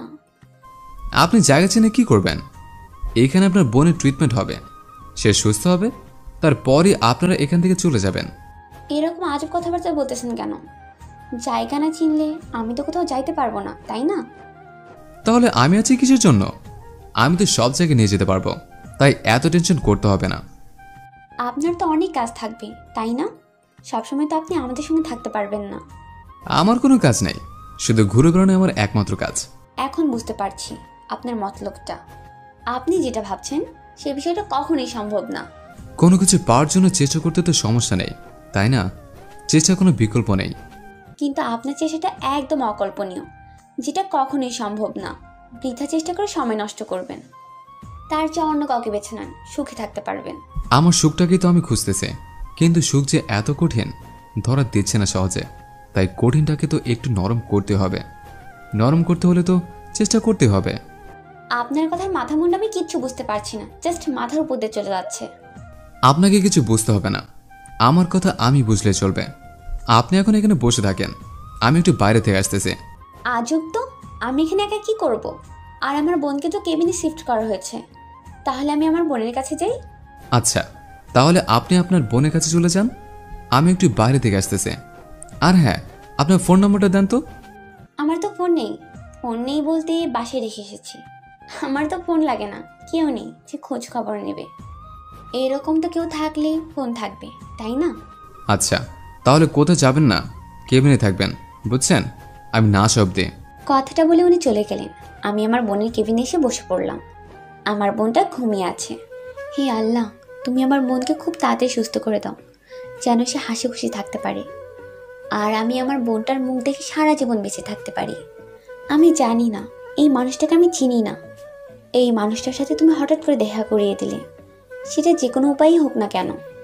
আর সেই মানুষটা আমার জন্য এত কিছু করছে, তার কৃতজ্ঞতা আমি কিভাবে প্রকাশ করব আমি নিজেও জানি না। কিন্তু এই মানুষটার উদ্দেশ্য আমি জানি। কিন্তু তার সাথে তো আমার এরকম সম্পর্কে জড়ানো একদম উচিত নয়, কারণ তার কাছে আমি টাকায় বিক্রি হয়েছিলাম। এখন কি করে তার আমি ঘরে যাব, কি করে তার বউ হব? আর তার স্ট্যাটাসের সাথে তো আমার স্ট্যাটাস যায় না। উনি কোথায় চাঁদ, আমি কোথায় পেঁচা, এটা কি করে সম্ভব? কখনোই না। আমাকে তো বুঝতে হবে, আমাকে আমার লিমিটের মধ্যে থাকতে হবে। লিমিট ক্রস করে তো কিছু পাওয়া যায় না। আর তার আকাঙ্ক্ষা করা একদম বোকামি। উনি তো সোনার চামচ মুখে নিয়ে বড় হয়েছে। উনি বাস্তবতা কি জানে না। উনি তো শুধু ওনার মনের কথাই বলে যাচ্ছে আমাকে। কিন্তু আমি তো জানি বাস্তবতা কি। এই পৃথিবীতে কেউ কারো আপন নয়।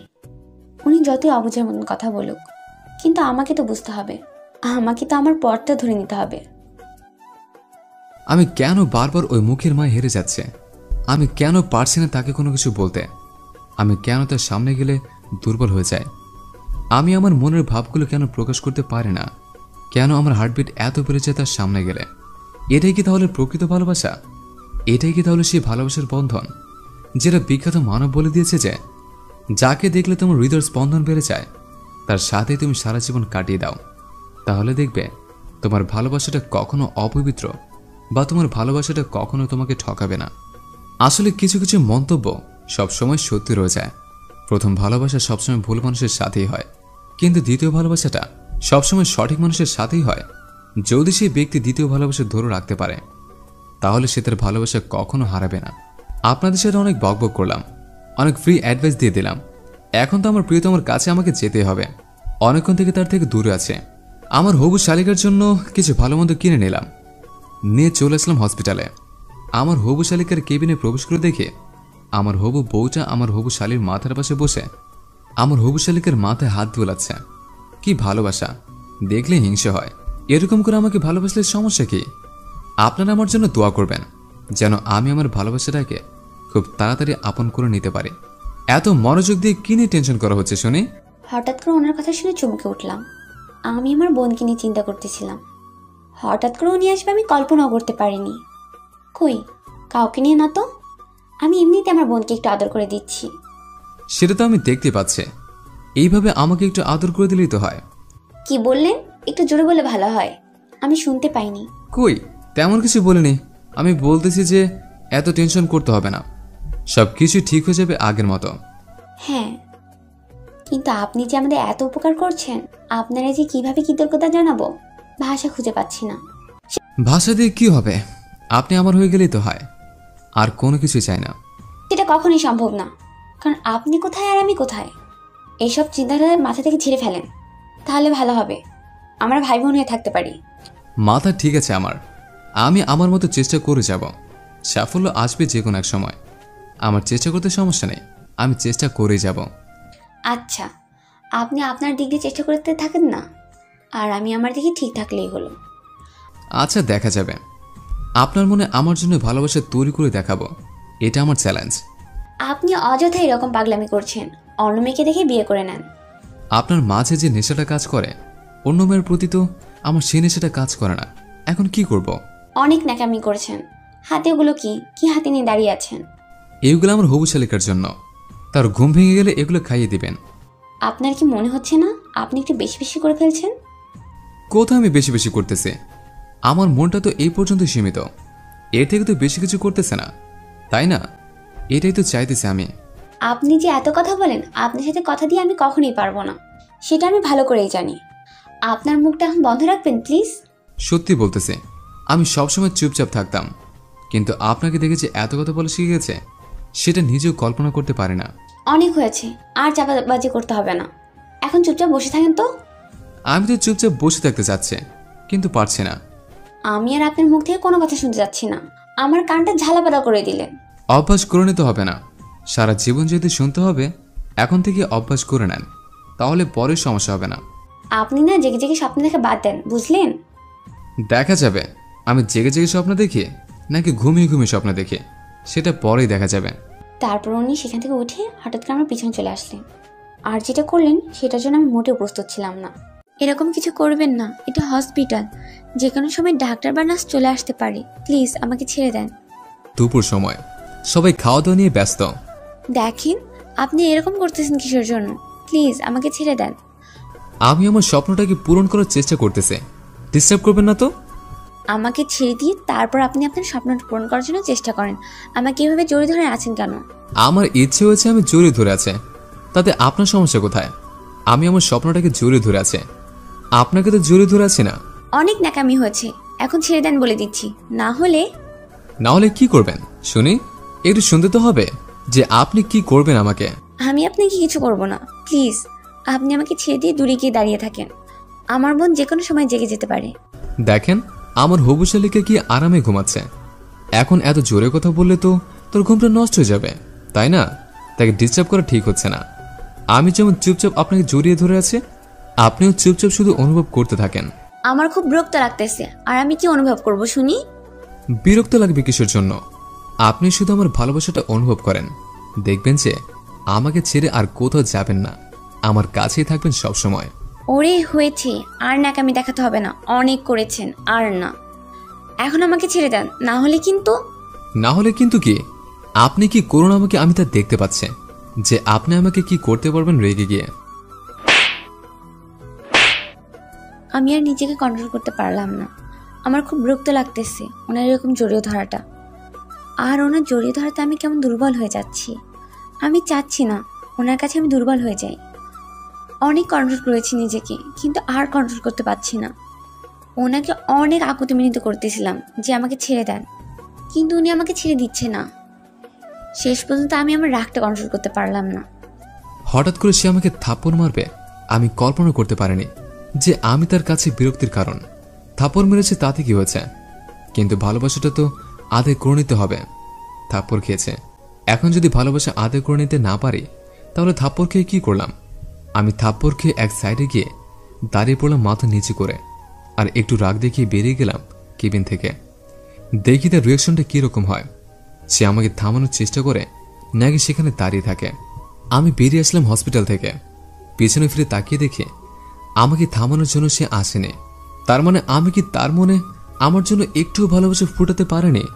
চোখে হাত দিয়ে দেখে চোখ থেকে নোনা জল গড়িয়ে পড়তেছে। আমি নিজে অবাক, আমি কান্না করতেছি। এটাও অচেনা একটা মেয়ের জন্য। চোখে হাত দিয়ে হঠাৎ করে পিছন থেকে কেউ আমাকে জড়িয়ে ধরল। বুঝলাম না রাস্তার মাঝে কে আমাকে জড়িয়ে ধরবে।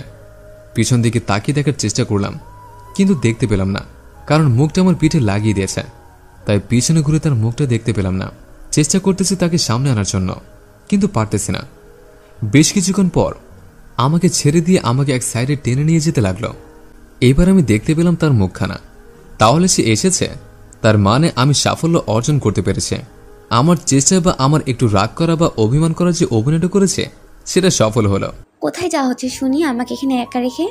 যেখানে আমার কোনো মূল্য নেই সেখানে আমি থেকে কি করব? আপনি যদি এখান থেকে চলে যান তাহলে আমার বোনকে সুস্থ করার জন্য টাকা কে দেবে? আর হসপিটালের টাকা পরিশোধ করবো কিভাবে আমি শুনি? মানে বুঝতে পারলাম না। মনে হচ্ছে আমার কাছে টাকা আছে। আপনি জানা সত্ত্বেও আমার বোনকে হসপিটালে ভর্তি করে দিলেন। আপনি টাকা দিয়ে সুস্থ করে দিবেন, কথা দিয়েছেন, আর এখন আপনি পালিয়ে যাচ্ছেন। তাহলে আমি আমার বোনকে এখানে একা রেখে কোথায় যাব? তার মানে আমার জন্য আপনার মনে একটু ভালোবাসা নেই? আমি এখন ওই বিষয়টা নিয়ে কোনো কথা বলতে চাচ্ছি না। এখন আমি আমার বোনের টপিক নিয়ে কথা বলতে চাচ্ছি। আপনি এই টপিক নিয়ে কথা বলেন। আমি কি বলেছি আমি ডক্টরের টাকা দেব না বা হসপিটালে বিল পরিশোধ করব না? এরকম কিছু কি বলেছে? আমি কি সেটা বলেছি? আমি বলেছি যে আপনি এখানে চলে গেলে আমি কোথায় যাব? বাছা ধন, দেখি কতদিন আমাকে কিভাবে আগলে রাখতে পারো। আমিও দেখতে চাই আমার জন্য ভালোবাসা তোমার কতটা গভীর। দেখি আমাকে পাওয়ার জন্য আর কি কি করতে পারো। তারপর না হয় তোমাকে মনের কথা বলবো, কিন্তু এখন না। এখন একটু চাপাই থাক। আচ্ছা, তাহলে আপনি আমার সাথে চলেন। এখন আমি আমার বাসে যাচ্ছি, আপনি আমার সাথে আমার বাসা যাবেন। আপনার মাথা ঠিক আছে? আমি আপনার সাথে আপনার বাসায় যাব? আপনার বাসার লোকজন আমাকে দেখলে কি বলবে? আমার বাসায় লোকজন নেই, শুধু আমার আম্মু আর আমি, আর কেউ নেই। চলেন। আপনার আপু যদি জিজ্ঞাসা করে মেয়েটাকে কোথায় পেলি, তখন বলবো যে কাজের বোন এসেছে। এর থেকে তো আর কোনো কিছু বলা লাগবে না। আপনি আমাকে আপনার আম্মুর সামনে কাজের বউ হিসেবে পরিচয় করে দিবেন, তাই তো? তাহলে এতদিন আপনি নাটক করেছিলেন। সমস্যা কোথায়? আপনি তো আর আমার মনটাকে আপনার মনে জায়গা দেবেন না, তাহলে আর কি করার? কাজের বুয়া হিসেবে পরিচয় করে দেব। আচ্ছা, তাহলে আপনি বাসা থেকে ঘুরে আসেন। আমি আমার বোনের কাছেই থাকি, সেটাই বেটার হবে। এখন কেমন লাগে? আমারও ঠিক একই রকম লেগেছিল। আমি জানি তুমি আমাকে ভালোবাসতে শুরু করে দিয়েছ। তোমার চোখের ভাষা আমাকে সেটা ইঙ্গিত করতেছে। তুমি মুখ দিয়ে যতই আমার সামনে ন্যাকামি করার চেষ্টা করো না কেন, যাই হোক, অবশেষে আমি আমার ভালোবাসার মানুষের চোখে আমার ভালোবাসাটা উপলব্ধি করতে পারলাম। আমি এই ভালোবাসাটা ওকে কখনো ছাড়ব না, যতদিন না আমি শেষ নিঃশ্বাস ত্যাগ করছি। কিন্তু মনে হচ্ছে না সে এত সহজে আমাকে ধরা দিবে।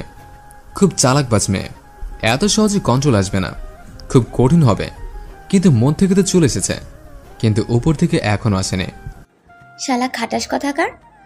আমি আসলাম যে তারকে একটু ভালোবাসার কথা বলবো, কিন্তু তার ব্যবহার দেখে মনে হচ্ছে জুতা পিটা করি। এতক্ষণ কি সুন্দরভাবে কথা বলতেছিল, এখন নাকি আমাকে তার বাসায় কাজের বুয়া হিসেবে পরিচয় করে দিবে। কেমনটা লাগে? এই জন্যই বলি কখনো কারো প্রেমে পড়া উচিত না। এই জন্যই নিজের মনকে সবসময় কন্ট্রোলে রেখে এসেছি। কারণ সবাই শুধু সুযোগ বোঝে, অন্য কিছু না। শুধু সুযোগের সদ্ব্যবহার করতে চায়। মাথাটা নিচু করে সেখান থেকে চলে আসতে ধরলেই হঠাৎ করে উনি আমার হাতটা ধরে ফেললেন। পিছনে ঘুরে ওনার দিকে রাগে দৃষ্টিতে তাকিয়ে রইলাম। এত রাগ? আমি তো মরে যাবে এত রাগ দেখে। একটু রাগ কমালে হয় না? আমার হাত ধরার সাহস হলে কি করে? আমার হাত ছাড়ুন বলছি। হাতটা ছেড়ে দেওয়ার জন্য তার হাত ধরিনি। এখন চলেন আমার সাথে। আমি কোথাও যাচ্ছি না, আমি আমার বোনের পাশে থাকতে যাচ্ছি। সো আপনি যেতে পারেন, আমি এখানে আর আপনাকে আসতে বলবো না। অনেক রাগ দেখেছে, আর কোনো রাগ চাচ্ছি না। এখন আমি যেটা বলতেছি সোজা সাপটা সেটা করলে ভালো হয়। বলছি না আমার হাত ছেড়ে দেন। রাস্তার মানুষ আপনার দিকে কীরকম করে তাকিয়ে আছে। আমার হাতটা ছেড়ে কথা বলুন। আমি বলছি না হাতটা ছেড়ে দেওয়ার জন্য। হাতটা ধরে নিয়ে এখন আমি যেদিকে যাব এই হাতটা সেদিকে যাবে, কোনো কথা হবে না। তারপর উনি আমাকে টানতে টানতে নিয়ে যেতে লাগলেন। মনে হচ্ছে যে আমি ওনার কাছে কিছু ধার নিয়েছি, যেটা দিতে পারতেছি না। তার জন্য উনি আমাকে তুলে নিয়ে যাচ্ছে তার বাসায়। ওনার ব্যবহারটা দেখে খুব রাগ হচ্ছে। মনে মনে অনেক ভালো লাগতেছে। এখন কেমন লাগে? কি কিপটারে বাবা, এত দূর আমাকে হাঁটাই নিয়ে যাবে, রিক্সাও নেবে না। শেষ পর্যন্ত এরকম কিপটা জুতলো আমার কপালে।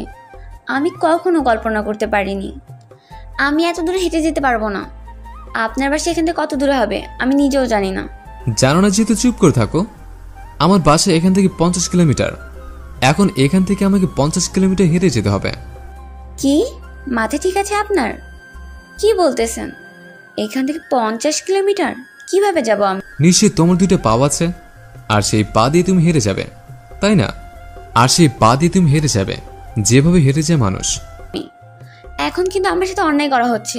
আমি কারোর সাথে অন্যায় করতেছি না, যেটা করতেছি তার মঙ্গলের জন্য করতেছি। সে হাঁটলে তার শরীরটা ভালো হবে, ভালো থাকবে। আমি যদি এখান থেকে 50 কিলোমিটার হেঁটে আপনার বাসায় যাই, তাহলে আমি আর ফিরে আসতে পারবো না। আমার লাশ ফিরে আসবে হসপিটালে। আমার কথা শুনে উনি থমকে দাঁড়িয়ে গেলেন, আর কেমন যেন একটা অন্যরকম দৃষ্টি নিক্ষেপ করলেন আমার উপর। আমি একটু ভয় পেয়ে গেলাম, কারণ উনি আমি কখনোই এরকম করে আমার দিকে তাকাইনি। কি হলো, আপনি এখানে এভাবে দাঁড়িয়ে গেলেন কেন? আর কোনোদিন থেকে যদি ওই মুখ থেকে মরা কথা বের হয়, তাহলে মুখটা আমি ভেঙে ফেলবো।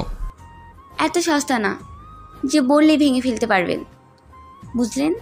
এখন থেকে এই পুরো শরীরটার দায়িত্বভার আমার। আমার কথায় এই পুরো শরীরটা এখন চলবে। হয়েছে, 50 কিলোমিটার হাঁটতে হবে, সেটা কি আপনার মাথায় আছে উল্লুক? তোমার বলা শেষের কথাটা আবার শুনতে যাচ্ছে। কি যেন বললা? আপনি হয়তো কানে বেশি শোনেন, আমি এরকম কিছু বলিনি।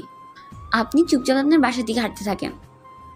তারপর উনি কিছু বলতে চাইলো, আমি ওনাকে ইশারা দিয়ে বারণ করলাম। রাস্তার চারদিকে ইশারা করে দেখিয়ে দিলাম। তারপর হঠাৎ করে দেখি উনি একটা বাড়িতে প্রবেশ করতেছে। আমি তো অবাক, আমরা তো 5 মিনিটও হাঁটলাম না, তাতে ওনার বাসায় চলে আসলাম, নাকি অন্য কারো বাসায় চলে আসলাম। বাসার ভিতরে উনি প্রবেশ করলেন, আর ওনার পিছনে পিছনে আমিও প্রবেশ করলাম। বাসাটা একদম ফাঁকা, কাউকে দেখা যাচ্ছে না। আমি চারদিকে তাকিয়ে দেখলাম, এত সুন্দর একটা বাড়ি আমার কল্পনারও বাহিরে। আমি কখনো কল্পনা করতে পারিনি যে এরকম বাসার ভিতরে আমি প্রবেশ করতে পারবো। বাসাটা একদম গোছালো, দেখতে কি পরিষ্কার। হঠাৎ করে উনি আমাকে কোলে তুলে নিলেন। বুঝলাম না, আমি এরকম পরিস্থিতির শিকার হব আমি কখনোই কল্পনা করতে পারিনি। আমি ওনাকে বারবার নামিয়ে দিতে বলতেছি, কিন্তু উনি আমাকে নামিয়ে দিচ্ছে না। আমি এবার নড়াচড়া করতে লাগলাম। আমি নড়াচড়া করতেছি দেখে উনি যেটা করলেন কল্পনার বাহিরে। হঠাৎ করে উনি ওনার ঠোঁট দুটো আমার ঠোঁটে বসিয়ে দিলেন, যেটা খুব দ্রুত ঘটে গেল। আমি কল্পনাও করতে পারিনি যে উনি এরকম একটা বাসার ভিতরে এনে আমার সাথে এরকম ব্যবহার করবে। আমার তখন ভয় লাগা শুরু হয়ে গেছে। উনি কি আমার সাথে বাজে কাজ করবে? প্লিজ কিছু করবেন না আমার। ওনার ঠোঁট দুটো থেকে আমার ঠোঁট দুটো সরিয়ে অনুরোধ করতে লাগলাম, কিন্তু উনি আমার অনুরোধকে তোয়াক্কা না করে উনি আমাকে গভীরভাবে স্পর্শ করার চেষ্টা করছে। হঠাৎ কে জানি একটা আওয়াজ করলো, উনি আমাকে ছেড়ে দিয়ে দাঁড়িয়ে গেল। আমি যে এদিকে পড়ে গিয়েছি সেদিকে ওনার কোনো খেয়াল নেই। আমার তো পুরাই মাজা ভেঙে গেছে, এরকম অবস্থা। কিরে, একটা অচেনা মেয়েকে তুই এভাবে তুলে এনেছিস, তাও আবার বাসায়? সাহস হয় কি করে আমার সামনে এসব কাজ করার? আম্মু সেরকম কিছু না। আমি আসলে এই মেয়েটাকে এনেছি তোমার সাথে পরিচয় করিয়ে দেওয়ার জন্য, এর থেকে বেশি কিছু না। মেয়েটা খুব ক্লান্ত, হাঁটতে পারছিল না, তাই কোলে তুলে নিয়েছে। তুমি ভুল ভাবতেছ। কি বজ্জাত ছেলে রে বাবা, আম্মুকে দেখার পর সাথে সাথে সবকিছু পাল্টিয়ে নিল। এখন যদি আমি সত্যিটা বলে দিই তাহলে তো ধরা খেয়ে যাবে। থাক, দেখি কত দূর যায় বিষয়টা। আচ্ছা ভালো কথা, তো বল শুনি, কে মেয়েটা আর কি জন্য এনেছিস বাসায়? মেয়েটাকে দেখো আর বলো তোমার কেমন লাগে। মানে এক কথায় বলতে পারো তোমার ছেলের সাথে কেমন মানাবে। আমি তো ওনার মুখে এরকম কথা শুনে টাসকে খেয়ে গেলাম। উনি কি তার মানে আমাকে বিয়ে করার জন্য এখানে নিয়ে এসেছে, ওনার আমাকে দেখানোর জন্য? তুই কি ভেবেচিন্তে কথাটা বলতেছিস? দেখ, আমি সব বিষয়ে ভেবেছি অনেক, ভেবে চিন্তে তোমাকে দেখানোর জন্য নিয়ে আসলাম। এখন তুমি বলো মানাবে কিনা।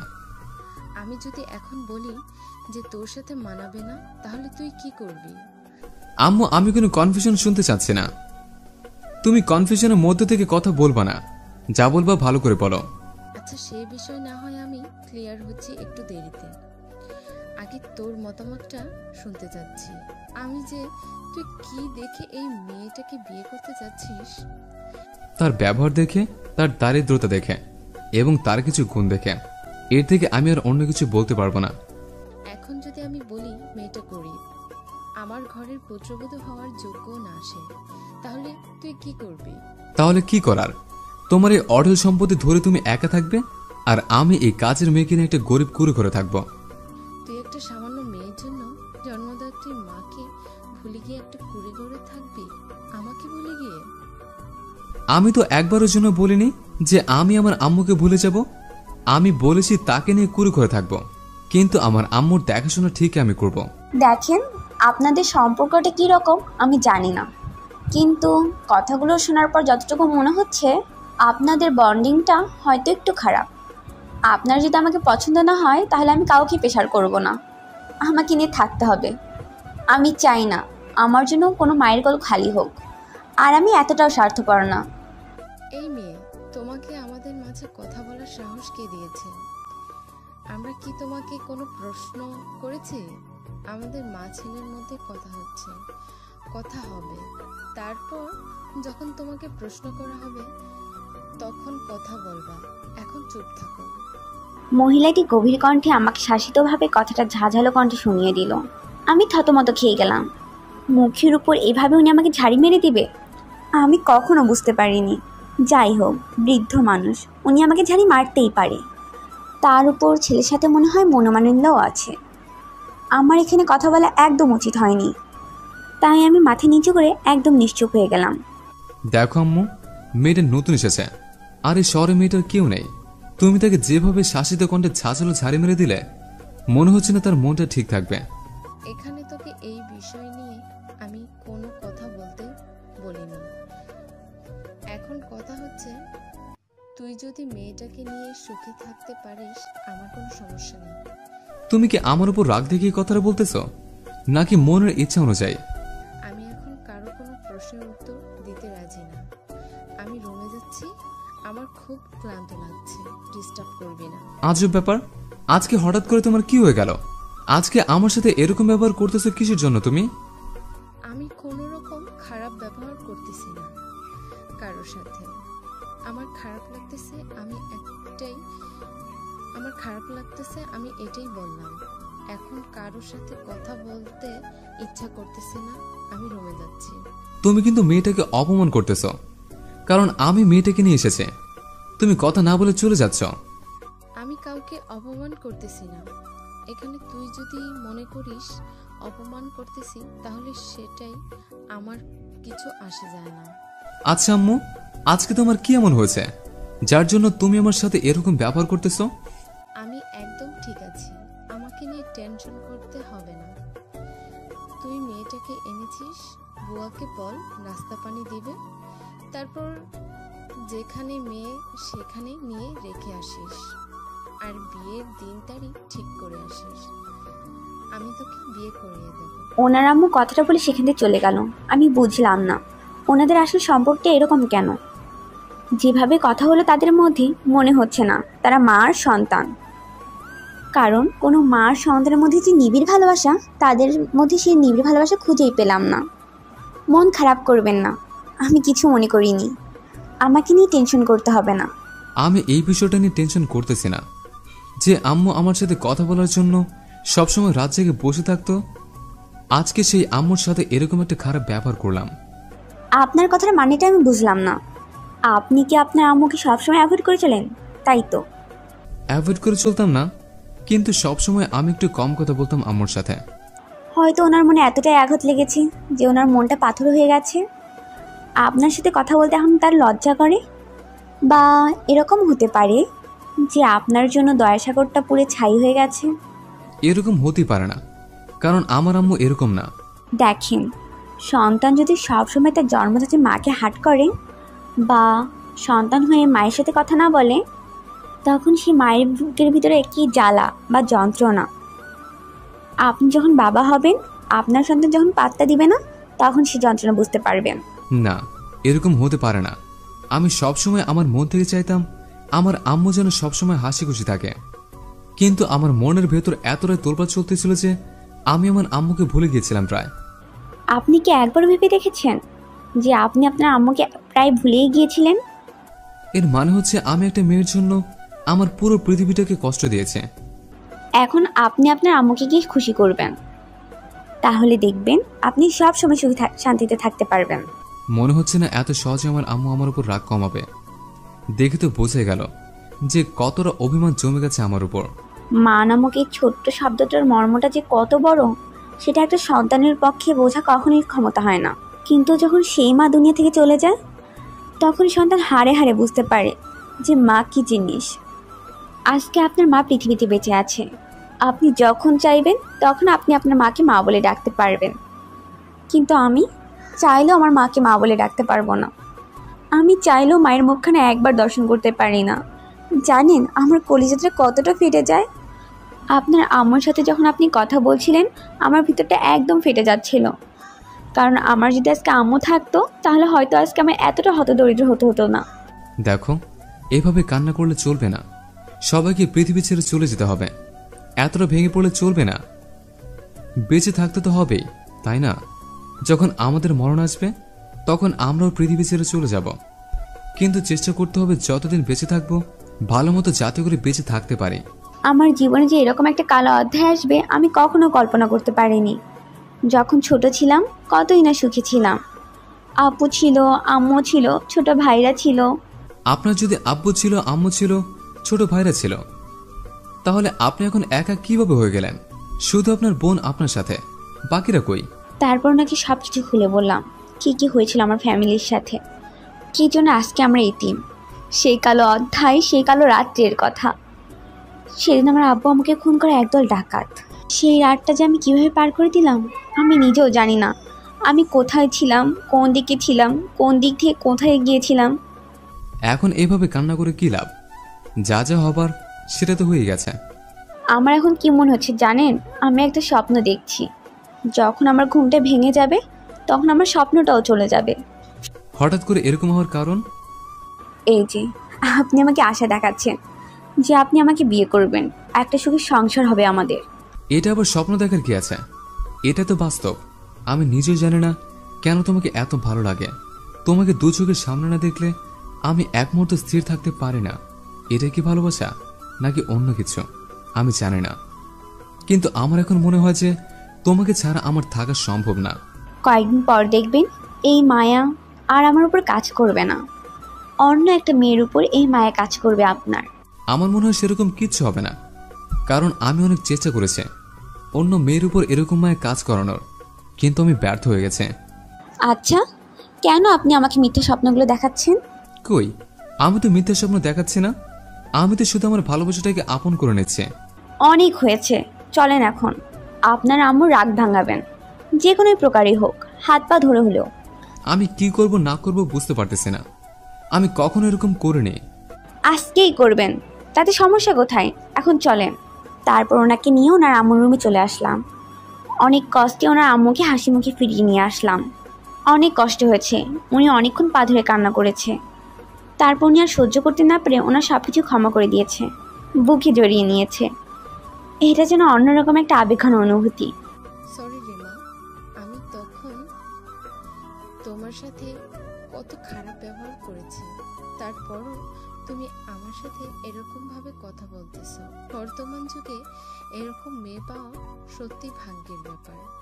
আমার মা এই পৃথিবীতে বেঁচে নেই, তাই আমি মায়ের অভাবটা হাড়ে হাড়ে বুঝতে পারি। কে বলেছে তোমার আম্মু নেই পৃথিবীতে? আমাকে দেখে কি তোমার আম্মু মনে হয় না? আমাকে কি তোমার আম্মু বানিয়ে নেওয়া যায় না?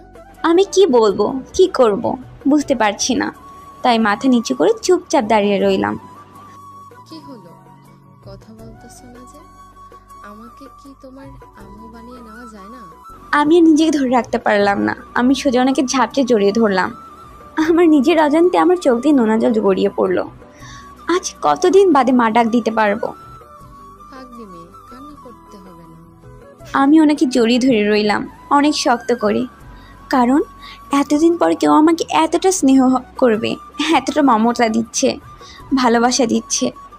জানি না কতক্ষণ এই সুখটা আমার কপালে থাকবে, কিন্তু যতক্ষণ থাকবে ততক্ষণ আমি সব কিছু ভুলে এই সুখের মাঝে নিমজ্জিত হয়ে থাকতে চাই। নেক্সট পার্টটা অনেক সুন্দর হতে চলেছে, কেউ মিস করবেন না। উনি, আমি আর ওনার আম্মু তিনজন মিলে গল্প করতে লাগলাম। গল্প করতে করতে দুপুর হয়ে আসলো। তারপর ওনার আম্মু আমাদেরকে বসিয়ে রেখে রান্না করতে চলে গেল। আমি এত করে বললাম যে আমিও তার সাথে রান্না করতে যাব, কিন্তু তিনি এমনভাবে বললেন যে আমি আর কোনো কিছু বলার সুযোগ পেলাম না, তাই চুপচাপ বসে রইলাম। সেখানে হঠাৎ করে উনি এসে আমাকে জড়িয়ে ধরলেন। বুঝলাম না এটা করার কি আছে এখানে। আপনার কি মাথা ঠিক আছে? আপনি হঠাৎ করে আমাকে জড়িয়ে ধরলেন কেন শুনি? আমার ইচ্ছে হয়েছে, আমি জড়িয়ে ধরেছে। এখন তো আমি পারমিশন পেয়ে গেছে, তাই এখন যখন যেটা খুশি তাই করতে আমার কোনো দ্বিধা নেই। আপনি সবসময় আমার দেহটাকে খুঁজছেন, আমি বিষয়টা লক্ষ্য করছি। আপনি আমার মনটাকে দেখছেন না। এটা তুমি কি ধরনের কথা বলতেছ? আমার তো সেই মন মানসিকতা নেই যে আমি তোমার দেহটাকে দেখবো এখন, কারণ আমি যে পুরো মানুষটাকে না দেখলে থাকতে পারি না। তার দেহ দিয়ে আমি কি করব? যার নিঃশ্বাসের শব্দ না শুনলে আমার হৃদয়ের স্পন্দন বেড়ে যায়। তার দেহটা কি করে আমি আমার মোহ হিসেবে নিতে পারি? তার হৃদয়টাকে আমি আমার মোহ হিসেবে নিতে চাই। সে যদি আমাকে ভুল বোঝো, তাহলে তো দুজনের মাঝে সবসময় ঝগড়াঝাটি লেগেই থাকবে। তাকে বোঝা উচিত আমার মনের অবস্থাটা। অনেক হয়েছে, আর ভাষণ শুনতে ইচ্ছা করছে না। এখন আমাকে জড়িয়ে ধরা শেষ হয়ে গেলে ছেড়ে দিয়ে বসে থাকেন। যে কোনো সময় আম্মু চলে আসতে পারে। আর এই অবস্থায় দেখলে বুঝতে পারছেন মান সম্মান, লজ্জা সম্মানের কি অবস্থা হবে। ওসব কথা বাদ দাও। এখন কথা হচ্ছে, আমরা যে এখন হসপিটালে যাব অ্যান্ড ডক্টরকে সব টাকা পেমেন্ট করে দিয়ে আসবো। ডক্টর আজ বিকেলে তোমার বোনের অপারেশন করবে অ্যান্ড কালকে আমরা তাকে হসপিটাল থেকে নিয়ে আসবো খুব তাড়াতাড়ি। এত তাড়াতাড়ি তাকে বাসায় আনলে তার ট্রিটমেন্ট করবে কে? আমরা তো তার ঠিকমতো ট্রিটমেন্ট করতে পারবো না। সেখানে নার্স থাকবে, ডাক্তার থাকবে, তারা দেখাশোনা করবে। আর আমরা হঠাৎ করে তাকে এত তাড়াতাড়ি অপারেশনের পরের দিন বাসায় নিয়ে আসলে তার অবস্থা তো খারাপ হয়ে যাবে। সেটা নিয়ে তোমাকে টেনশন করতে হবে না, সব ব্যবস্থা আমি করে রাখবো। কারণ কালকে আমরা বিয়ে করতে যাচ্ছি। যদি আমার হবু শালীকে সেখানে উপস্থিত না থাকে, তাহলে আমি কিভাবে বিয়ে করব? আপনার কি মাথা ঠিক আছে? আমরা কালকে বিয়ে করছি মানে কি বলতে যাচ্ছেন? কালকে বিয়ে করে কেউ? আর আমার বোনের যদি আজকে অপারেশন হয়, তার সুস্থ হতে কিছুদিন সময় লাগবে। আপনি এই কয়টা দিন ধৈর্য ধরে থাকেন। আমি বললাম তো সব ব্যবস্থা করে রাখবো। এত দেরি করে লাভ কি? বিয়ে তো করতে হবে, তাই না? আজকে করলে করতে হবে, কালকে করলে করতে হবে, পরে করলে করতে হবে। বিয়ে তো করতে হবে, তাই না? এটা তো বুঝলাম, আজকেও বিয়ে করলে করতে হবে, কালকে বিয়ে করলেও করতে হবে। কিন্তু আজকে যদি বিয়ে না করি, পরে বিয়ে করলেও তো করব। বিয়ে তো করবই, তাই না? এত অধৈর্য হওয়ার কি আছে? এতদিন যেহেতু ধৈর্য ধরে থাকতে পেরেছেন, এই কয়টা দিনও ধৈর্য ধরে থাকতে পারবেন। আর আমার কথা হচ্ছে, আমার বোনের তো দেখাশোনা করতে হবে।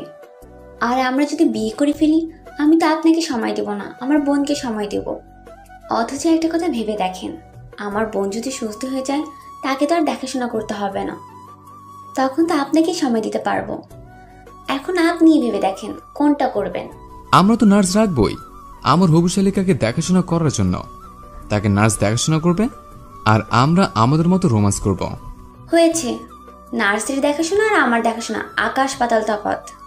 প্লিজ আমাকে এই কটা দিন সময় দেন। আপনার কাছে সময় চেয়ে নিচ্ছি। আমার বোন সুস্থ হয়ে গেলে তখন তো আমি পুরোপুরি সময়টা আপনাকে দিতে পারবো। আমার বোনকে নিয়ে এত টেনশন করতে হবে না। আচ্ছা, তোমার ইচ্ছা। আমার কথা তো তুমি রেখেছ, তাহলে তোমার এই একটা কথা আমি রাখবো, সমস্যা নেই। তাহলে তোমার বোন সুস্থ হলে আমরা বিয়েটা করতেছি, আর এর আগে আমি আর বিয়ের কথা তোমাকে বলবো না। খুশি তো এবার? হ্যাঁ, এইবার আমি অনেক খুশি, কারণ আপনি আমার মনের অবস্থা বুঝতে পেরেছেন। আমার বোন অসুস্থ, আমি কি করে আপনার সাথে সুখী থাকতে পারবো? একটা তো মনের বিষয় আছে, বুঝতেই তো পারছেন আমি কি বুঝাতে চাচ্ছি। আমি বুঝতে পেরেছি। তোমার বোন অসুস্থ থাকবে, তুমি কি করে আমার সাথে রোমান্টিক দৃশ্য উপভোগ করবে বলো? আমি তো মানুষ, অমানুষ তো না। বুঝে গেছে, সমস্যা নেই। তুমি তোমার মতো সময় নিয়ে নাও, আমি ধৈর্য ধারণ করতেছি, সমস্যা নেই। আপনার লজ্জা শরম বলতে কি কিচ্ছু নাই নাকি? বুঝতেছি না। সবাই শুনে বলবে নির্লজ্জ কথাকার। আচ্ছা হয়েছে, আম্মু ডাকতেছে, চলো সবাইকে খাওয়া শেষ করে আম্মু সহ সবাই মিলে হসপিটালে যাব। তারপর হসপিটালে সব কাজ কমপ্লিট করে আসবো। তারপর নিয়ে আমাকে টান টান দিয়ে খাবার টেবিলে নিয়ে গেল। তারপর তিনজন মিলে অনেক হাসি খুশি অনেক আনন্দে খাওয়া শেষ করে তারপর চলে আসলাম হসপিটালে। হসপিটালে এসে হসপিটালের টাকা পেমেন্ট করে দিলাম। তারপর ডাক্তারের সাথে কথাবার্তা বললাম। ডাক্তার কখন আমার বোনে অপারেশন করবে, কি করবে না করবে সব কিছু ডক্টরের কাছ থেকে শুনে আমরা বাসায় চলে আসলাম। একটু পর আবার হসপিটালে যেতে হবে। আমরা বাসায় এসে রেস্ট করে রাতের খাবার শেষ করে আবার হসপিটালে চলে আসলাম। তারপর আমার বোনে অপারেশন হয়ে গেল আর সব ঠিকঠাক মতো চলতে লাগলো। ওনার সাথে আমার খুশির সময় চলতে লাগলো। উনি আমাকে বারবার ডিস্টার্ব করে, আমি সহ্য করে নিচ্ছি।